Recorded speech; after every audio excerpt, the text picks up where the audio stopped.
Hello. I was right, it did slow things down. Okay, welcome back to some Smash. Sorry for any, inconveniences or interruptions, self or otherwise. Having a few problems today. Things are slowing down a little bit. Welcome back to Smash. We're gonna do some more of that. Oh, I'm getting another notification. 26% frame drop. I love all these frame drops. Absolutely love it. What did I just do? Well, fuck, we're gonna have to go back, because I did not want to do Ness. We just did Ness.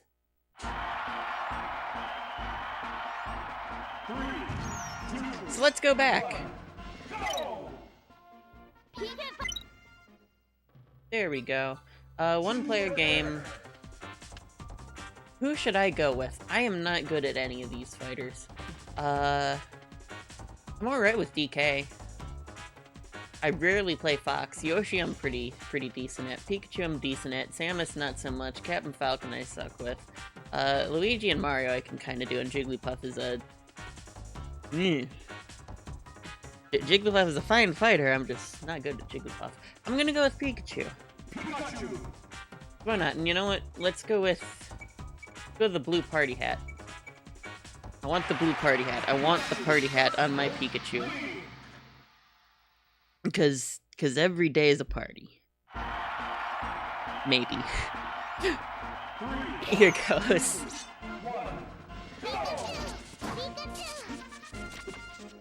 Oh my goodness, this feels so familiar.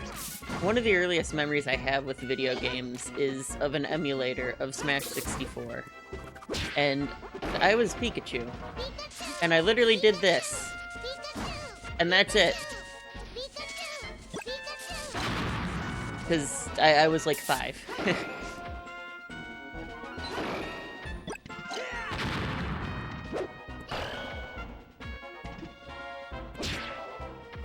But it was on this stage and it was against Link. And that's literally all I did. Now, of course, I actually know how to video game, kind of. And I can do that instead.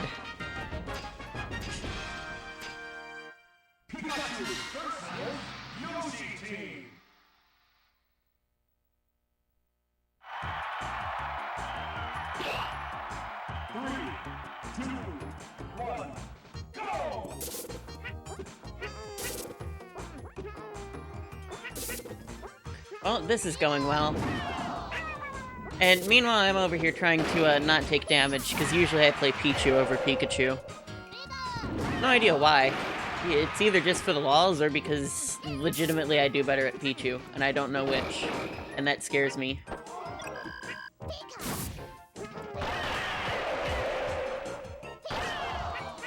I still find it super cool that they brought, like, literally every fighter back for Smash Ultimate. Like, even the joke ones, like Pichu.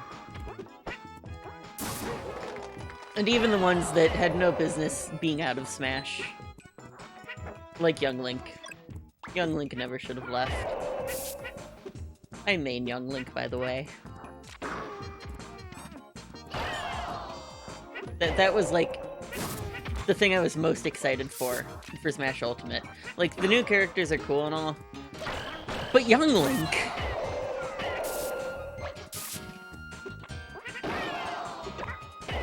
And I love that.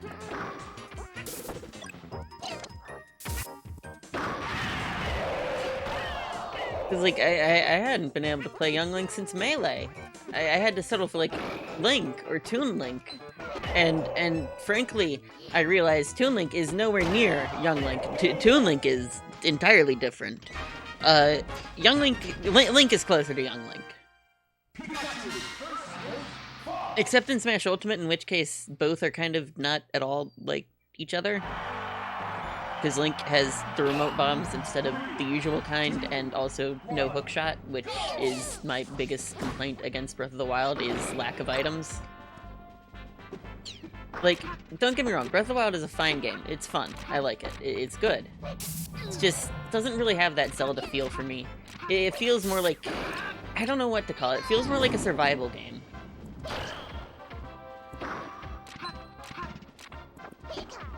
Which it kind of is, but it's not, like, full-on survival. Because you don't have to do things like worry about hunger or temperature. Actually, you do have to worry about temperature, never mind. But it just never felt like a Zelda game to me. Especially because of a lack of items. You have, like, the 4 main, slate runes. And then you have, what, boomerangs and 3 different types of weaponry. You have large weapons, small weapons, and spears. And that's the extent of your arsenal. So, like, you get 3 really unique... 4, I guess, counting the boomerang. You get 4 really unique items. And then you get a bow. Which is, you know, pretty much a staple in the Zelda series. And then it's just weapons.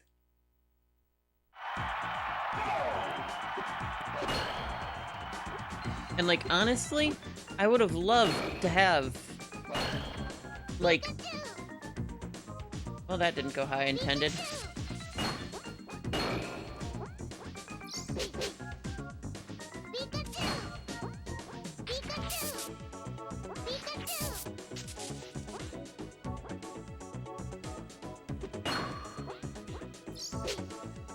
Oof. There we go.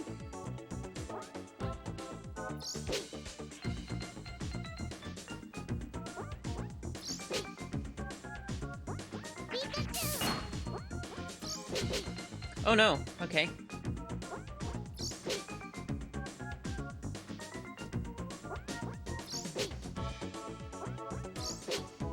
Not what I wanted. Nope, not quite what I wanted either. Not quite there.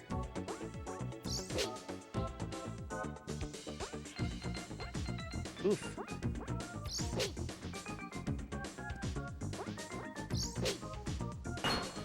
Alright, and then the last one we just gotta drop down and... Perfect! But yeah, I love Breath of the Wild. It's a fun game. It's just, I wish it had more unique mechanics in it, like a lot of other Zelda games. Because, like, that is one of the coolest things about Zelda games, is the different items you get to use. Like, the Gust Blows in Skyward Sword is really awesome. Things like, not the Cane of... Happy. The Cane of Samaria is an it's not an amazing item, but it's like a really unique mechanic that just lets you spawn in a block. Oh, I'm Pikachu, not Ness. Silly me. Ness is my ally. I am not Ness.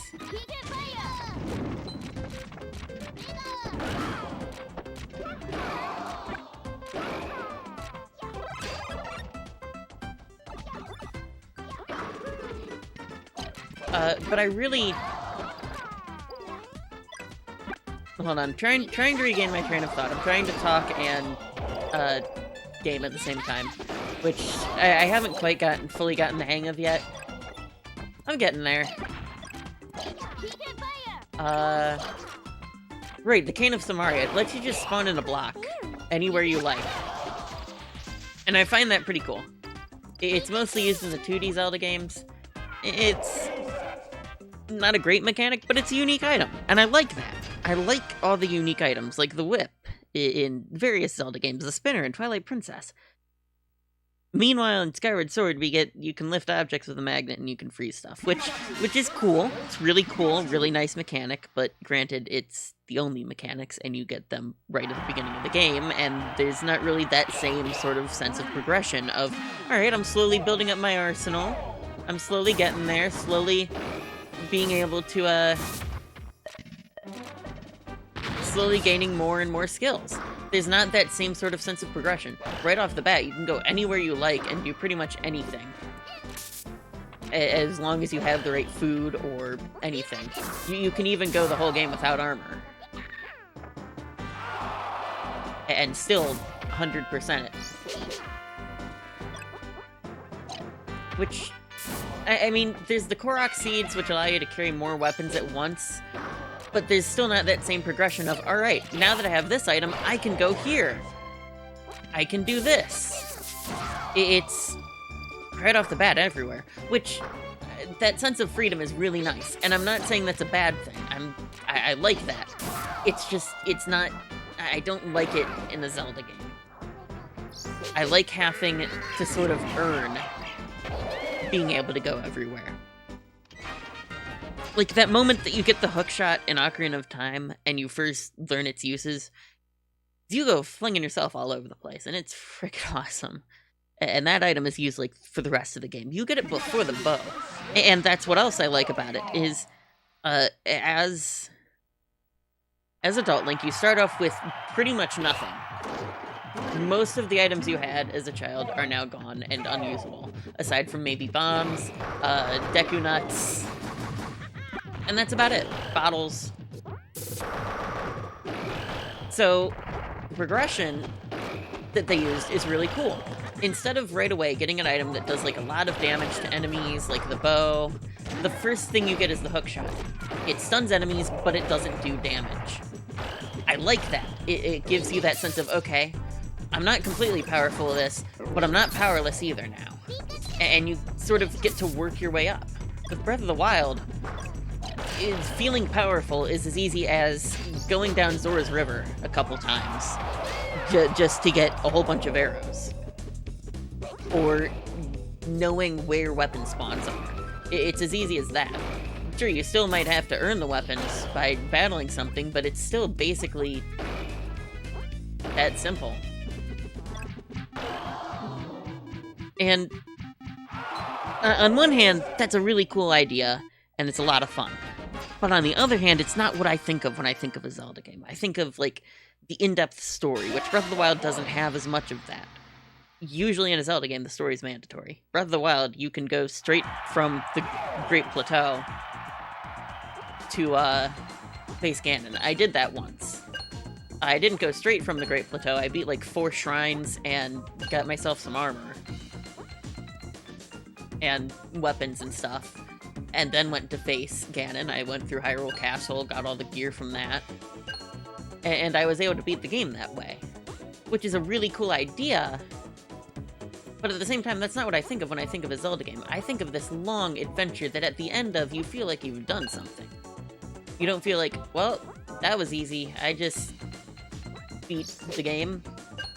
It feels like more of an accomplishment. And I love that about Zelda games like Ocarina of Time or Majora's Mask. I love the unique areas, which, granted, Breath of the Wild has unique areas. If there's anything you can say about Breath of the Wild, it's that it has areas. But a lot of the areas just feel the same, and I can't... If you were to show me a screenshot of one place in Hyrule Field compared to the next, I couldn't tell you where on the map that was. Or if you showed me the difference between different shrines. Not... Well, yeah, even shrines. If you showed me, like, 3 different shrine locations that were all in a forest or all in a plain, I wouldn't be able to tell you where in Hyrule Field they were. Or if you showed me different stable locations. Still most likely wouldn't be able to tell you which stable it is. However, if you show me, say, a screenshot of Kakariko Village, I know exactly where that is. If you show me a screenshot of the Hidden Village from Twilight Princess, oh yeah, I know where that is. That's here. If you show me a screenshot of a dungeon from any of these games, I instantly know where it is. And also, I'm dropping frames again. Really hope that didn't affect how I sounded, and really hope that, like, what I said was heard.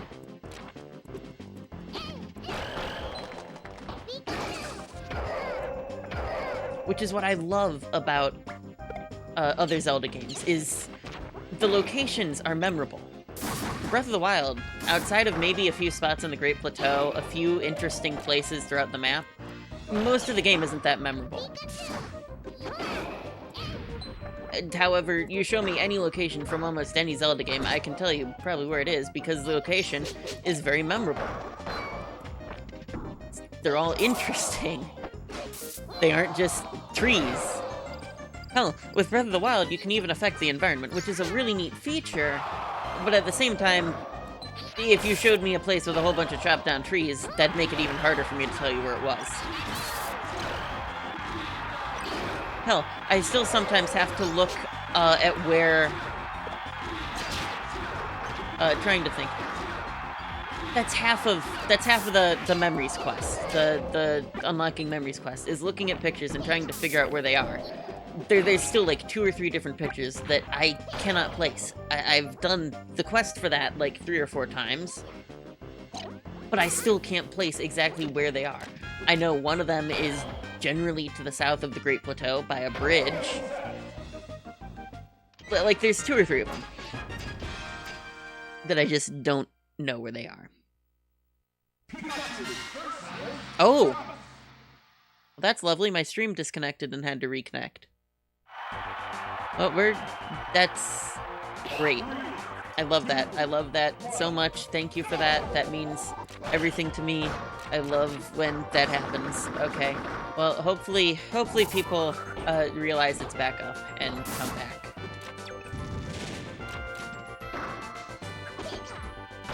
I always feel kind of sucky when that happens. Oh, good. Okay. Hey, welcome back. Sorry about the stream, like, dying. Like I said, internet's kind of fucked today. I'm surprised that's the first time this has happened today. And if it isn't the first time that's happened, well then, I didn't notice. Sorry. But yeah, welcome back. Okay, that's enough of that. And away I go! I was basically talking about Breath of the Wild and how there's a lot of non-memorable locations in it compared to other Zelda games. So I'm going on my Breath of the Wild rant again, talking about why I think Breath of the Wild is a great game, just not a great Zelda game. Like, what I was saying is there's like 2 or 3 different memories that you have to find, that I just can't place them on a map. One of them is literally just a picture of a generic-looking forest that could be literally anywhere on the map. I know it's somewhere in Hyrule Field, off to the right-ish, but it could literally be anywhere in Hyrule Field. And this is supposedly a key place in the game. Then there's this one of 2 statues by a bridge. There's a heck of a lot of bridges that look a heck of a lot the same in Breath of the Wild, with a heck of a lot of trees that look a heck of a lot the same. So it's always hard for me to place that one. Then there's another one that shows Hyrule Castle from the back with a tree. Well, there's a lot of single standing trees behind Hyrule Castle on a hill. It's hard to place them without knowing exactly where to go. Hell, I think even the first time going through that, I had to use a guide because of how generic looking a lot of the locations are. Meanwhile, if they did something like that in, say, Skyward Sword, I'd be able to go, okay, I know exactly where that is. That's in Faron Woods, and it's in this part of the woods, and it's by this mushroom. Or if they did in Twilight Princess, okay, that's in Hyrule Field. Well, Hyrule Field isn't exactly too massive, so I can figure out where it is, but there's also a few key features of Hyrule Field that make it stand out. There's a bridge on one part of Hyrule Field, a small wooden bridge. Show that, I know exactly where to go. There's Hyrule Castle in the background to use as a reference point. Just a whole lot of different things. Ocarina of Time, you show me a place in Hyrule Field. Again, Hyrule Field's not a massive place, so I can just look around and probably find it easily. But it also is easier to memorize the location of things in Hyrule Field because it's not absolutely massive in Ocarina of Time.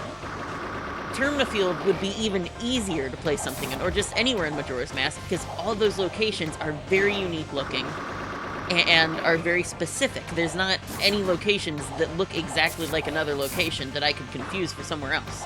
Meanwhile, in Breath of the Wild, there's about 5 or 6 forests that are generic looking enough that if I see a screenshot from one forest, I will mistake it for another one. Plus, with Ocarina of Time, in Hyrule Field, there's locations like Lon Lon Ranch to use as a reference point. Things that can be seen from pretty much anywhere in Hyrule Field. And I like that. There's always something that I can use as a reference point there. The location is memorable. The only other game that I can think of that would be difficult to place things in is probably the first Zelda game. That one would be a little bit tricky. Maybe some locations in A Link to the Past, but not as much A Link to the Past as other games. And Phantom Hourglass and Spirit Tracks. But even then, you show me a picture, I can generally guess a basic area of where it is. Sometimes. Probably not with Phantom Hourglass. There's a lot of places in Phantom Hourglass that look like exactly the same as one another. I'd have a hard time with Phantom Hourglass. And I guess with Spirit Tracks. But the point is, there's a lot of things about Breath of the Wild that just make it not feel like a Zelda game. That make it feel like it's some other kind of game. A good game, mind you. A fantastic game that's definitely worth the praise that it gets, but not really a Zelda game. Which is why my hopes for Breath of the Wild 2 are that it takes, maybe not a direct return to formula, but at least takes some of the stuff from the old formula and puts it in there. A lot of the really cool mechanics, ideas, features. Stuff that you expect from a Zelda game. I like that kind of stuff. Well, also, again, mixing things up. Like, I like that they tried something new. They went for something completely different that they've not really done before. The closest thing to it would be the original Legend of Zelda with its open world style and gameplay and exploratory-ness to it. But it's, you know, not quite the same as Breath of the Wild. Fighting Polygon Team!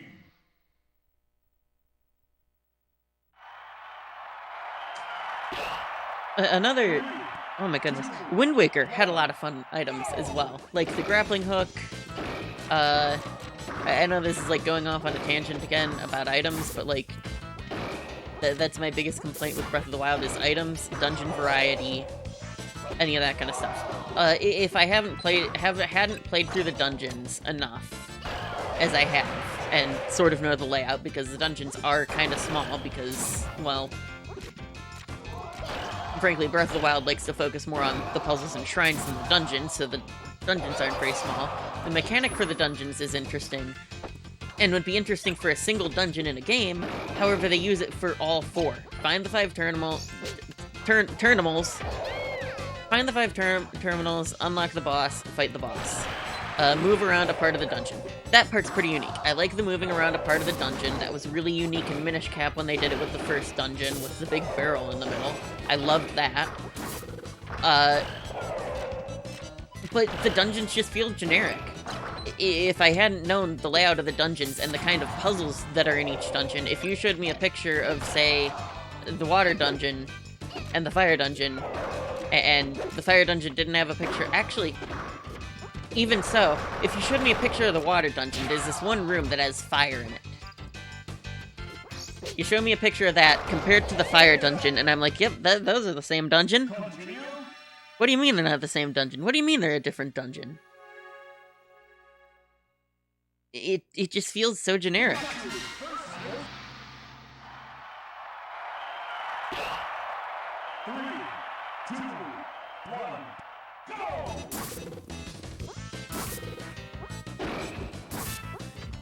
And I don't like that.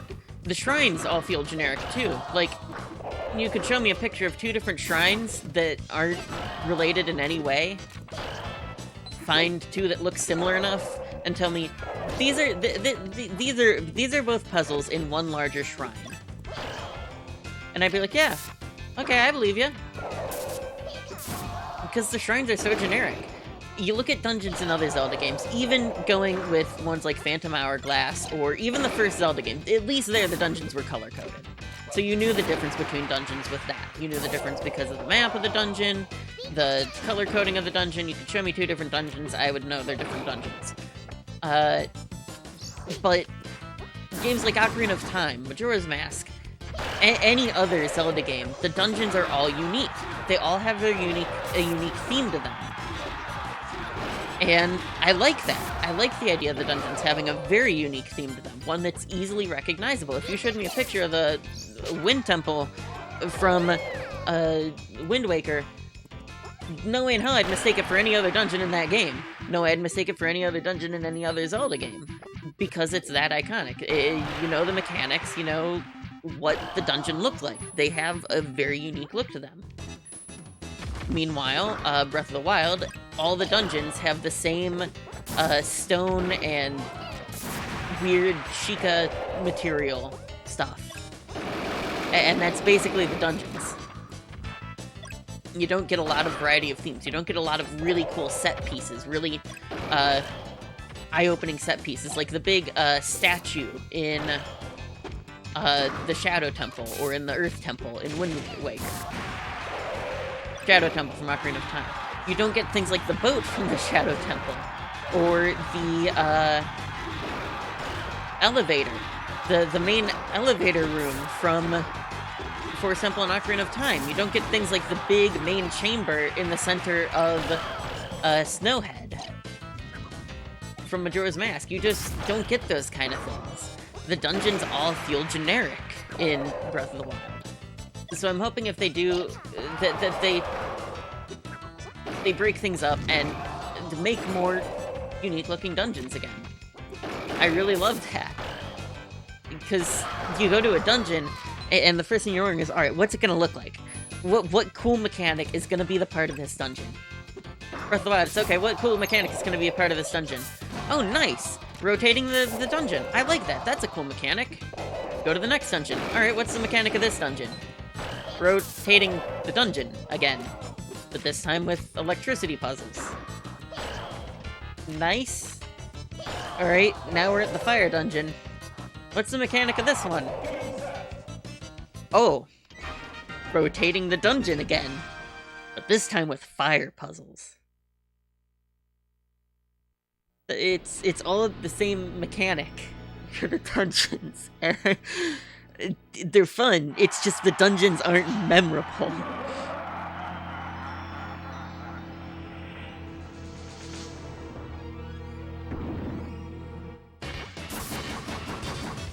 Oh, that did a lot of damage. Ooh, that didn't do so good. I think that did a lot of damage. I hope it did a lot of damage.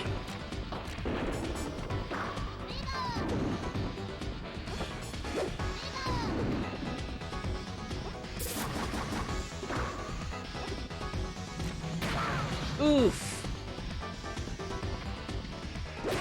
Ooh, not looking so good.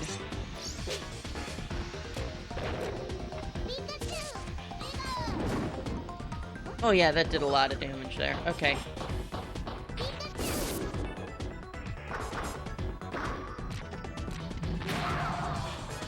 I'm not gonna make it.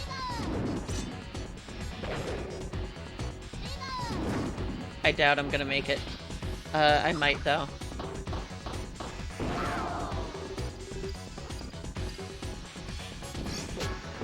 Hell, a lot of ROM hacks. ROM hacks are really cool. Nintendo doesn't like them because Nintendo loves to just shut people down. But ROM hacks are really cool. There's one of them that I want to play on here eventually, called The Missing Link. I played through it once. It's a relatively short ROM hack, one dungeon, an area leading up to it. But it is really cool, and it makes use of a lot of really interesting mechanics. Mechanics that either have been used in the Zelda series before, but weren't used in Ocarina of Time. Or mechanics that just straight up are completely new and completely unique. I don't want to spoil what the item is, but the item that you get in the dungeon is so unique, and it's something that I have not seen done in a Zelda game before. And I think it's a really neat mechanic.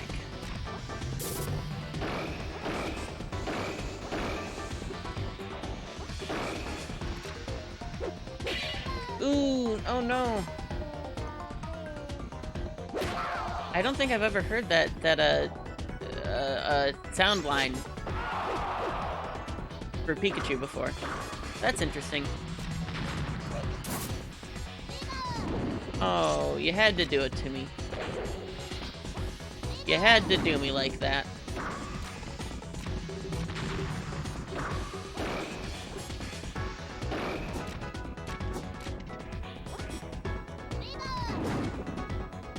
Alright, I might be able to get out on 1 life here. We'll see.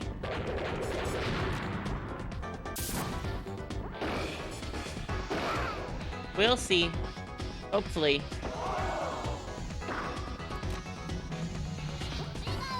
Oof, that's a miss.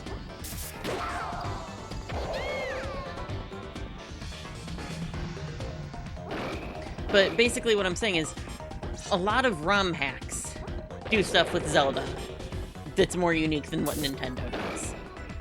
And honestly, first of all, that's amazing that people are able to do that and come up with these ideas for games that are on the, having a hard time speaking.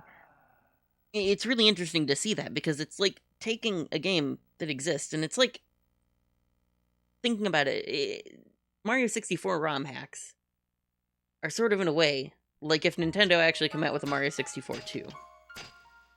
They take the mechanics of Mario 64, add a whole bunch of new stuff to them, use them in new ways, basically what a sequel to a game would do. Which is something really awesome.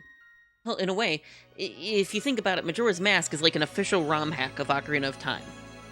It so far is the only Zelda game to reuse an engine completely. I feel like a lot of the engines of the games are based on previous Zelda engines, but I don't think they've ever been like completely copied over. That was Majora's Mask. The engine for Majora's Mask is the same engine as Ocarina of Time, with a few minor improvements to it, and a whole bunch of stuff added. Like, if you really think about it, items like the Great Fairy's Sword is basically a retextured Deku Stick that doesn't break and doesn't catch fire and does more damage.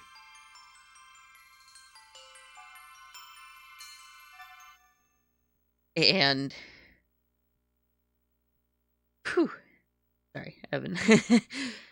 Whew, thinking, catching my breath. Ugh.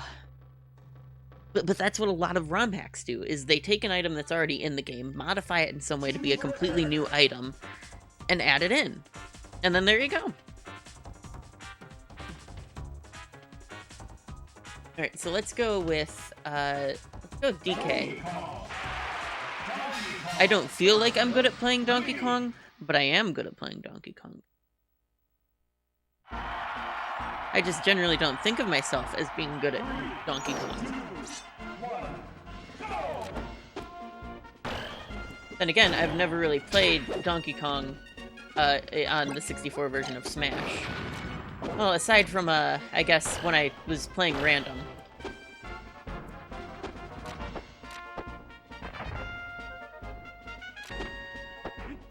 Get back here. Get back here.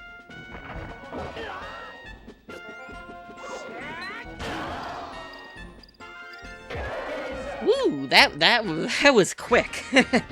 That was quick. That was super quick. I like that. Nice quick match.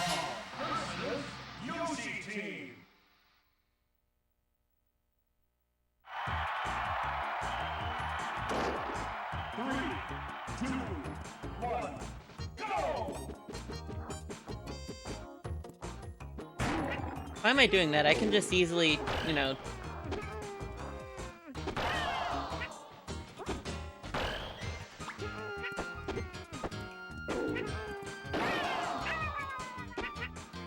The reason I don't like playing Donkey Kong is Donkey Kong is a bit slow. And I don't really like slow, heavy characters. Even if, at times, I'm good at them. I prefer nice, quick, speedy characters. I have more fun with it. Like, Olimar, I'm terrible at playing Olimar. But I will consistently keep choosing Olimar to play as, because I enjoy playing Olimar. Olimar is a fun character to play and just mess around with. Even if I'm not very good at playing Olimar, I still enjoy playing Olimar. Even if I'm not as good at Mewtwo as I am with Young Link, I enjoy playing Mewtwo. There's a lot of characters that I enjoy playing as in Smash that I'm not good at playing, but I have fun with it and I enjoy playing them, and that in my mind is what's important. Is having fun. Now, this isn't me saying something about tournaments and going, oh, people who do tournaments only choose characters that they're good at. No, that's their way of having fun. That's people who do tournaments. Doing those tournaments is their way of having fun. I'm not going to critique someone else's way of having fun. My way of having fun is just playing whatever character I feel like playing. And there's nothing wrong with that. There's nothing wrong with having a main and saying, okay, I'm going to work hard and I am going to learn the hell out of this character so that I know how to play them well enough to compete. That's those people's way of having fun, and that's awesome.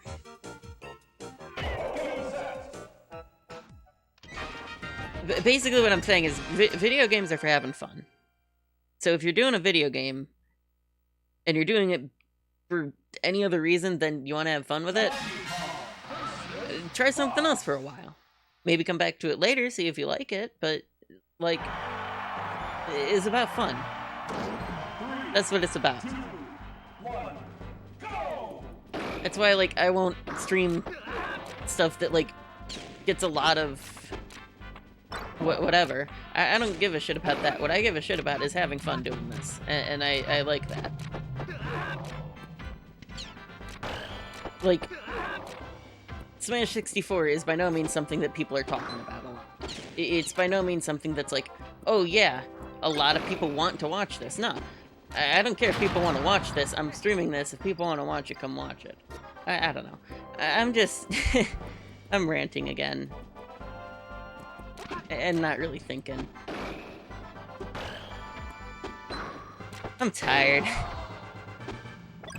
When I get tired, I start saying things. I just start talking. And then I don't stop. And then I talk more. And then it gets real weird.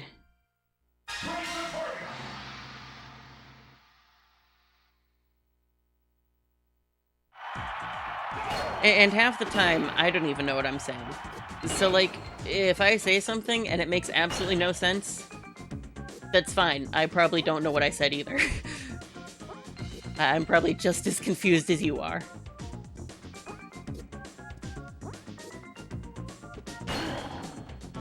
Whoa, DK's so strong, can punch right through girders. I could imagine that being a selling line in the Smash 64 era commercials, because that sounds like something that they would do, is they'd take something very small like that that's not really a mechanic of the game, and then say, this is a mechanic of the game! Go buy it! I love old commercials. They can be some of the funniest things you've ever seen. The old commercials are some funny shit.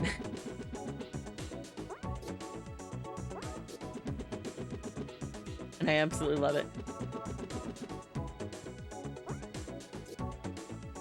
Like, why don't we advertise games like that anymore? Now it's just like either you show people playing the game or you show gameplay of the game. And that's fine, but it's nothing cool like, alright, we're gonna have this whole big song and dance number for a commercial. We're gonna have a projector in one corner of the room playing footage of the game, and we're gonna splice between that. We're gonna do a whole green screen thing of this person. We're gonna put them in Mario 64 to show how cool it is and how immersive it is and how realistic it is. Because it's in 3D now, so it's like you're actually there. I miss that kind of advertising. That stuff was awesome. I don't think I was ever alive during that, but it's really cool stuff. Or like the original Smash commercial. You can't get more classic than that. You have Mario and Yoshi and... was it Donkey Kong, I think? Just walking in a field, and Pikachu. And it's all happy-go-lucky, and then they just start beating the shit out of each other. And the announcer's like, something's gone wrong in the happy-go-lucky world of Nintendo. Now they all hate each other. And it's just... whoa! Like, that perfectly captured the spirit of Smash. And I loved that. It was so cool. And I wish they used that more often. For the Wii U era, I feel like what they did for advertising was more of, you can use Smash as a party game to settle disputes with your friends. Settle it in Smash. Like, okay. I don't think anyone really does that. Like, alright. We're having this argument in the family. So, instead of actually talking it out, we're gonna play around a Smash Bros. To decide who's right. No. Like, I feel like, first of all, returning veterans to Smash are probably gonna buy it no matter what. What they care about is what new characters are in there, so show off new characters. That kind of stuff is effective, showing what new characters are in Smash, showing, what new stages are there, what new mechanics, things like that. That's effective for pretty much anyone. Just generally showing off the game. But for new players, if you have an advertisement that tells you what the game is about, and really sells you on the concept of it, and makes it seem novel and unique, and like, whoa, this is something really cool that's not really been done before, or even if it has, it's only done here. That's what the original Smash 64 controller was, because no one had done a crossover like this before. It was entirely unique and awesome. So what the commercial did is it showed, okay, well, this is going to be a game about a whole bunch of different Nintendo characters. What's the premise? They're all beating each other up. As simple as that. I love that kind of stuff. Or even going further back, like to Atari era advertising. It may be corny, but one commercial that really strikes to my mind is the one for Spider-Man for the Atari. So you have the Green Goblin there, and you have Spider-Man playing the game on top of a rooftop, and that kind of stuff. So it's a goofy little skit. But at the same time, the characters are telling you what the game is about, and telling you how to play it, and basically selling you on the premise of the game, while also showing gameplay. It's really... I think it would be really effective to do that. You both have something fun, and you tell people what your game is, how to play it, what it's like. The goofy stuff is to help keep it memorable. The explaining stuff is to, you know, sell people on the idea of the game.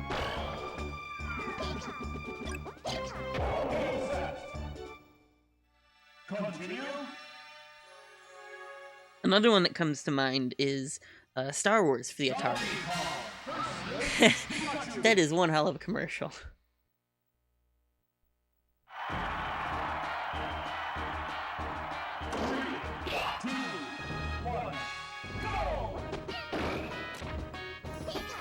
It basically shows this guy in a video store. There's a demo of the game. Gee, that happens often.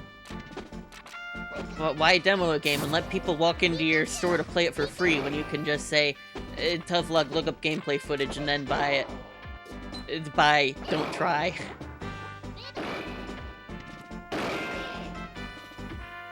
But basically it shows this guy going into a store and playing a demo of the game. And then he's basically playing it, amazed by it, acting like he's like actually in a Star Wars movie and stuff like that. But at the same time, explaining what you do in the game. And then it just ends off with a really climactic moment, and it's a really cool commercial. I like that. I really like that kind of advertising, because I think it honestly would work. You shouldn't have to sell me on a game. You shouldn't have to tell me, here's a game, go buy it because everyone else is buying it. It's the popular thing to do. No. Show me what the game is about, give me some sort of cool dramatization of it, and let me decide if I'm interested. That's what I like in a commercial. Like, for someone who's not interested in Nintendo, looking at the original commercial for Smash 64, someone who's not interested in Nintendo would be like, yeah, okay, it's a bunch of Nintendo characters fighting, I could care less, I'm not interested. Because what it does is it gives you the premise of the game and lets you decide if you like it or not. There's no, this is the new popular game, everyone is playing it kind of BS. And I love that. Thinking back to the commercial with the guy CGI'd green screened into Mario 64, it shows off gameplay of the game, sells you on the premise of this is a game in 3D, so it's going to be more immersive, because at the time there wasn't really anything like it out there. And it basically shows someone enjoying the game and such. I think that was like some super awesome, effective advertising. And clearly, because it's considered one of the most iconic games of the era. Oh, that's the end of that.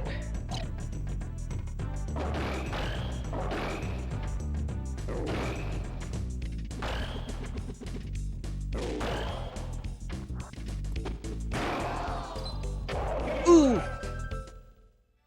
Continue. Let's give that another go. This time with me being a little more focused. That was not focused at all.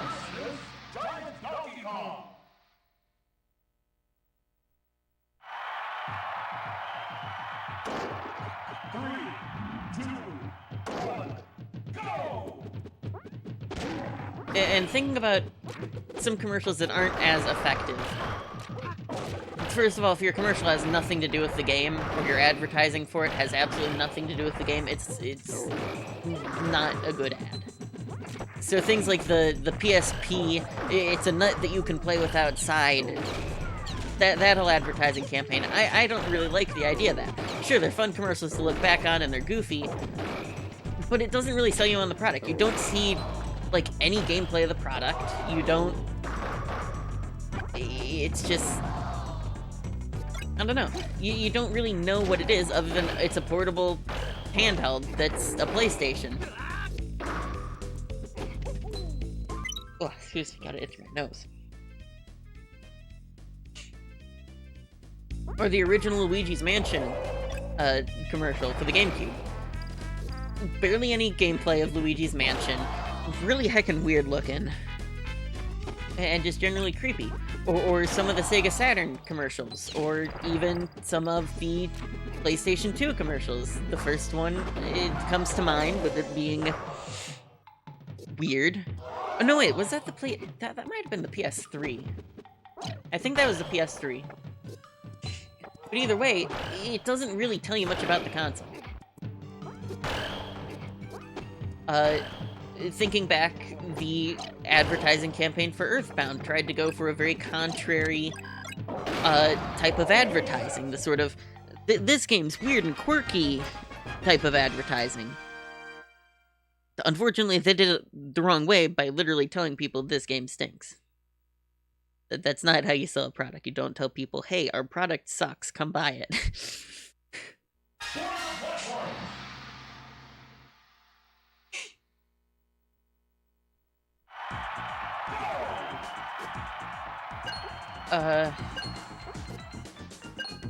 But yeah.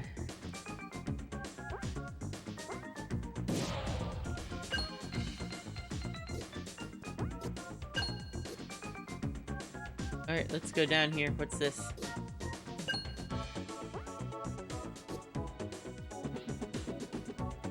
Ooh, nice.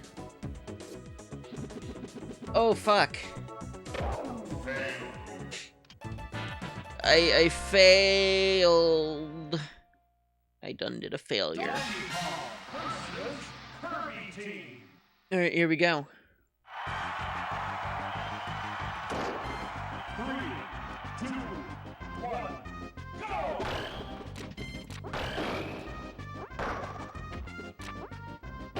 Or even commercials like the Zelda rap commercial from the original Legend of Zelda. It's corny, it's goofy, it tries to sell you on it, but at the same time, it shows off gameplay footage. It's interesting enough to keep you hooked, to watch through the whole thing, and it tells you about some of the game. Lists off different enemies of the game, lists off the plot, kind of. It's, you know, practical. While also being completely impractical at the same time.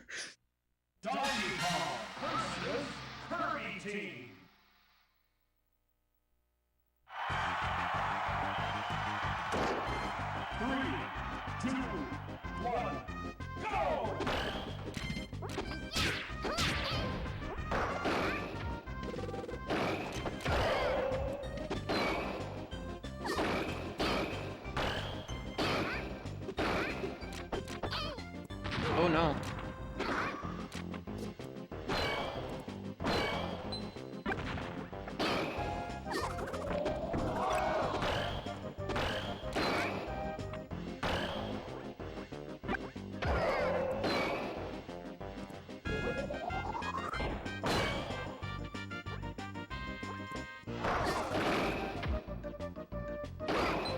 Oh no. Okay. I can...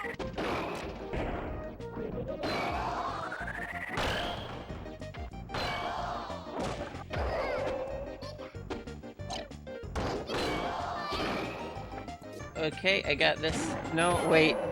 Aw, fuck. I feel like I'm doing okay at Donkey Kong, but I'm not doing great. I should be doing great. But I'm not. I'm just doing alright.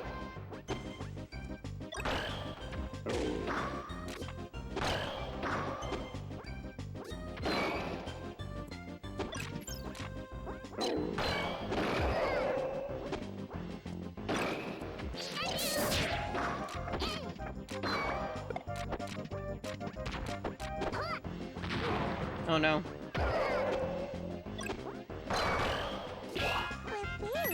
Oh no!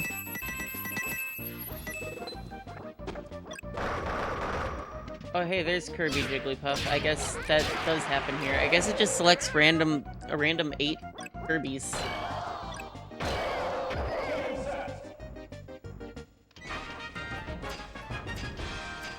Oh, okay. I was gonna say, which is weird because the game only starts you with 6 fighters. It doesn't, it starts you with 8. And there's 4 unlockables. I'm just not thinking. 3, 2, 1, go!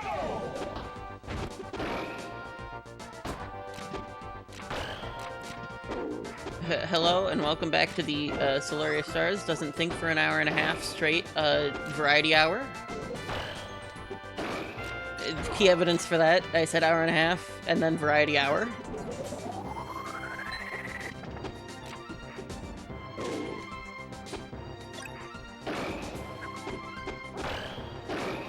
Eep. Okay, there we go, there we go. No, wait, that's not, no, that's, you can't do that, you can't, no. Wait, hold on, no, I mean, hold on. Oh. That's not gone well. Continue.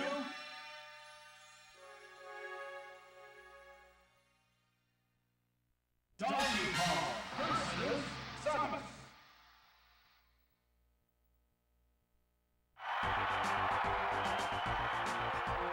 3, 2, 1, go!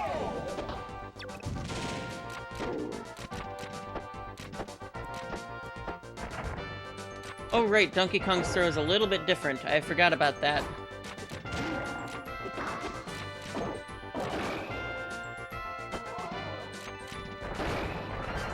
Oh my goodness, I forgot Donkey Kong has a down special. How did I forget a character has a down special? They all have down specials? Don't ask me. I don't know. Nice.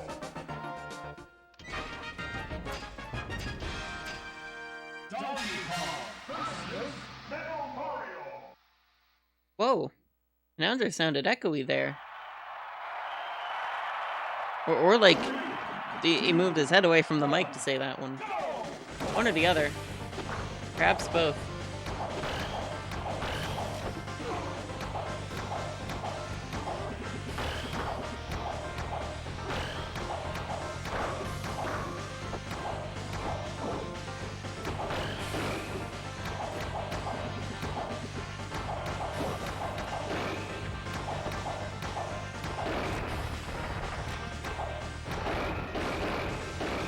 Yeep. I got this. I can do this. I can do this. I can take out Metal Mario.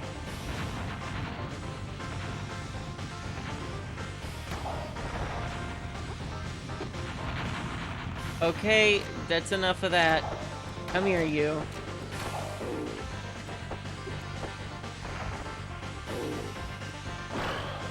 There we go, that ought to not do it. Oh no. Yeah, don't get cocky, Mario. Don't get cocky. You're not in it yet. Oh, well, okay then. That was a thing.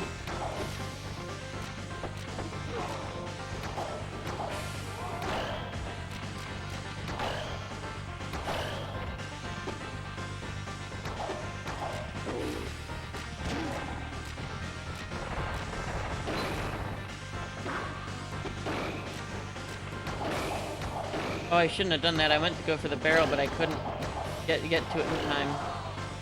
Okay, that's gonna do it. That's gonna do it. That's a win. That's a big win right there.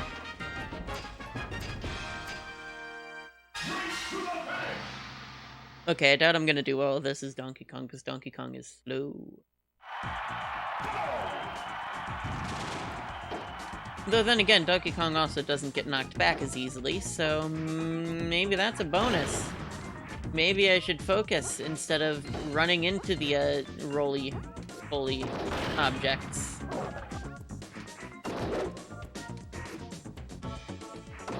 Nope, not happening.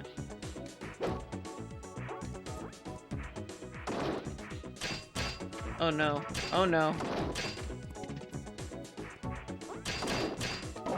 Oh no. That did not go well. I got it. I got it. I got this. I got this. I'm gonna make it. I made it. Woo!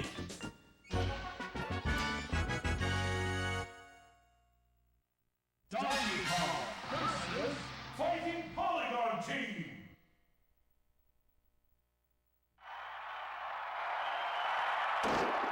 Three, two, one, go! Alright. Let's do this.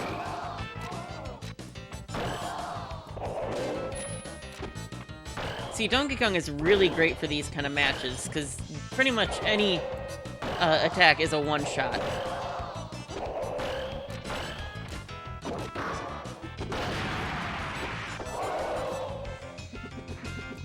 Which is awesome.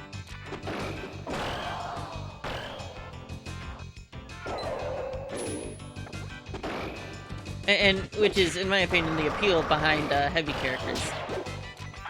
Because instead of being quick and able to deal a lot of damage quickly over a series of multiple attacks, the idea is one attack does a lot of damage, but for the trade-off of not being able to do them as quickly and not being able to dodge as easily.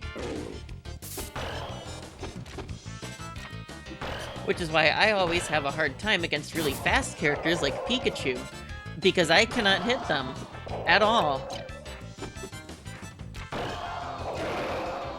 So that's fun. Eep.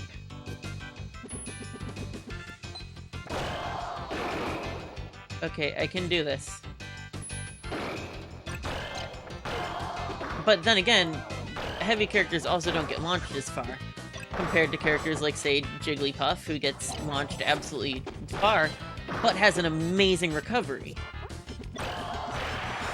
So characters like Jigglypuff are more likely to get launched off the screen sideways, whereas characters like Donkey Kong, because of recovery and jump height, are more likely to just not make it back to the stage.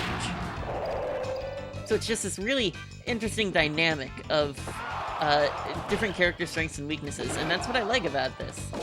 It all feels somewhat balanced, at least to an extent. Whereas you have Smash Ultimate, where honestly, a lot of the time, I don't feel like it's balanced. I feel like a lot of characters in particular end up being less balanced than others. Ones that come to mind for me are ones like Cloud, Bayonetta. Oof, that's a big oof. Olimar feels unbalanced in that I feel like he's not as strong as he should be. Trying to think what other characters I just can't get a hit on ever. But there's like a few. There are a few fighters that are just so unbalanced. One's like, usually, honestly, think about it, usually it's a lot of the DLC fighters that tend to be really unbalanced, which, in a way, kind of makes sense because you're paying... Oh my goodness, it's pay to win. Oh, fuck. But I'm not gonna make that complete accusation just yet. Because who knows? Who knows the reasoning? I don't know. I'm tired, like I said. Words come out of my mouth, and I sometimes don't know what they mean.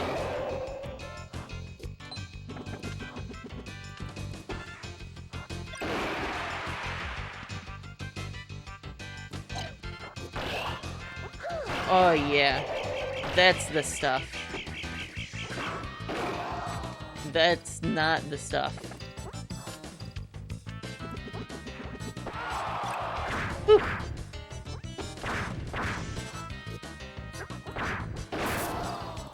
Yeesh.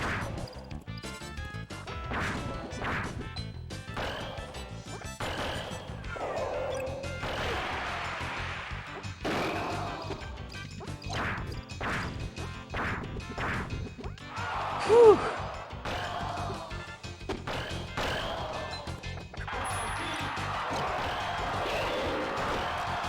Oh, this is a very good one. Very good. This will help a lot. I kind of wish they brought Onyx back as a playable, not playable Pokemon, but as a Pokeball Pokemon, because that's an awesome thing. There's a lot of unique Pokemon that I wish they brought back. Like Charizard. Oh, wait a minute. Charizard's a fighter now. Huh. Dude, such a good joke there. That was a fantastic joke.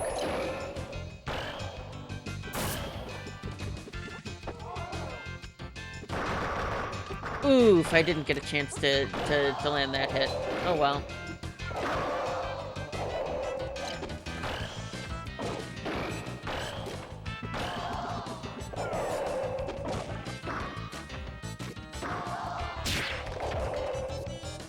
I have a feeling Donkey Kong is going to be really good against Master Hand, simply because of the amount of damage that can be dealt really quickly.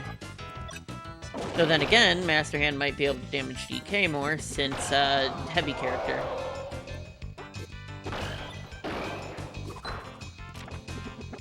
And away we go. Well, we'll be going into that fight with one, stock. That's fine. One is all I need. I'm gonna call it right now, I'm gonna be able to do it one stock.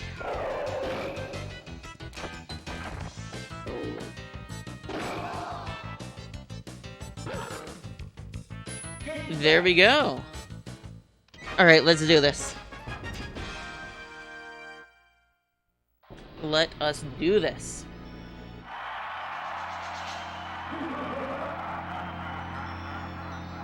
This will probably be the last one, because we've been going for a good while today. Don't know exactly how long, because my stream disconnected.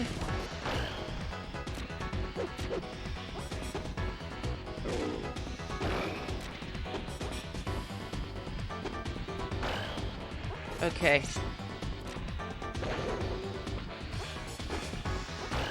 Yeah, DK's doing a lot of damage there. A lot of quickly.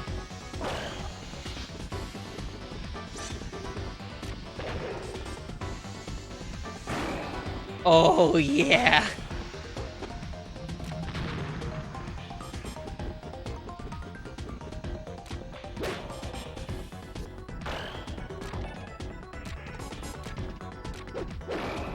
Oof. Alright, get over here. Oh, you gotta be kidding me. Oh. I'm gonna stop messing around with that.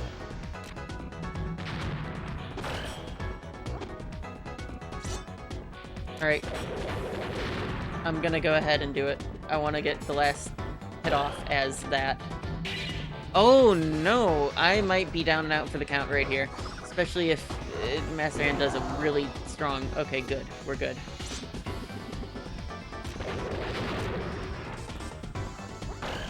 Alright, the next shot should do it, I should think. Oh, so close. Well, that's fine. Whew!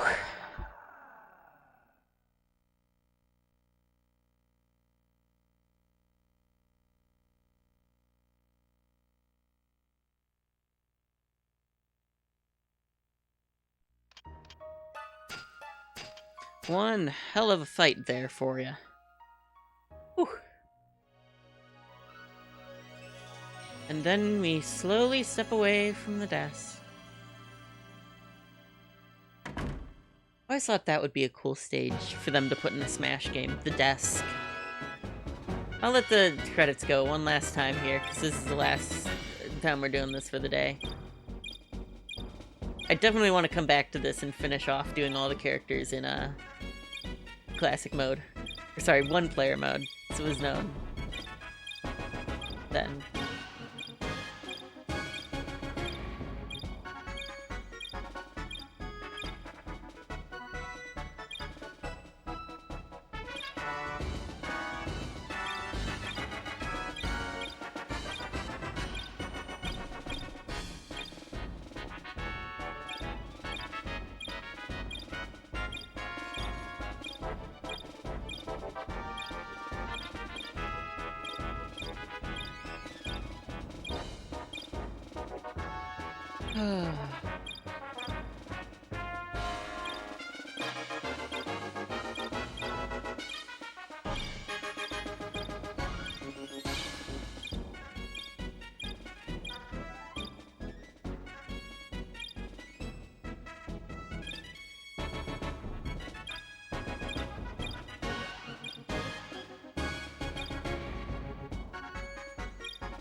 And of course, we're gonna end on a bit of stutteriness.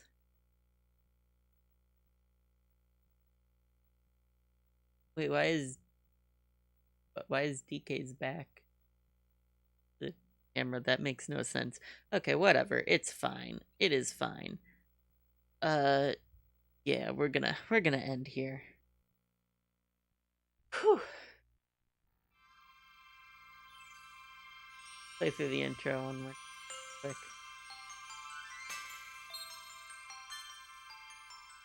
Can't get enough of it. I love this intro.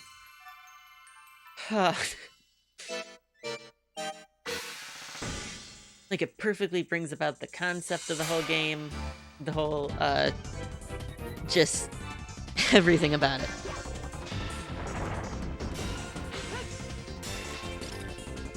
Like, imagine popping the game in for the first time and seeing this. It's like, whoa!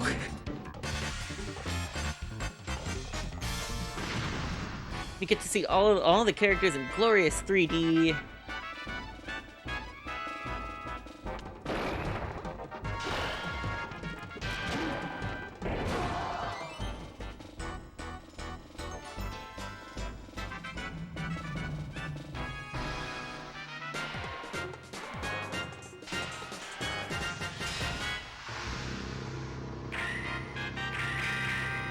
I love it so much.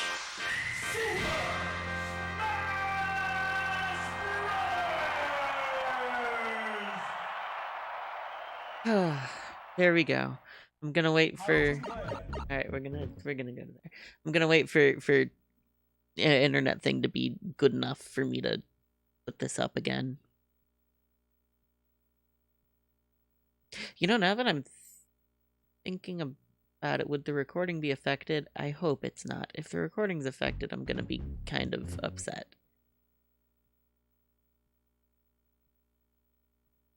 Come on. Please, show green. Stop it with the goddamn frame drops. Oh, 45% over the last 2 minutes. I love that. How to play.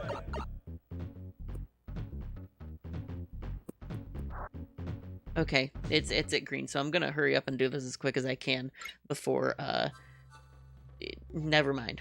Okay, we're good. So if you're watching this live, thank you so much for coming. I had a blast. Hope you did too. Hope you had a good time. If you're watching this from the archive, come join us live sometime. If you have a friend that you think would like this, please share it with them if you enjoyed it. Hope you have a good day. Hope you stay safe. I'm gonna head out before everything comes crashing down again. See you around.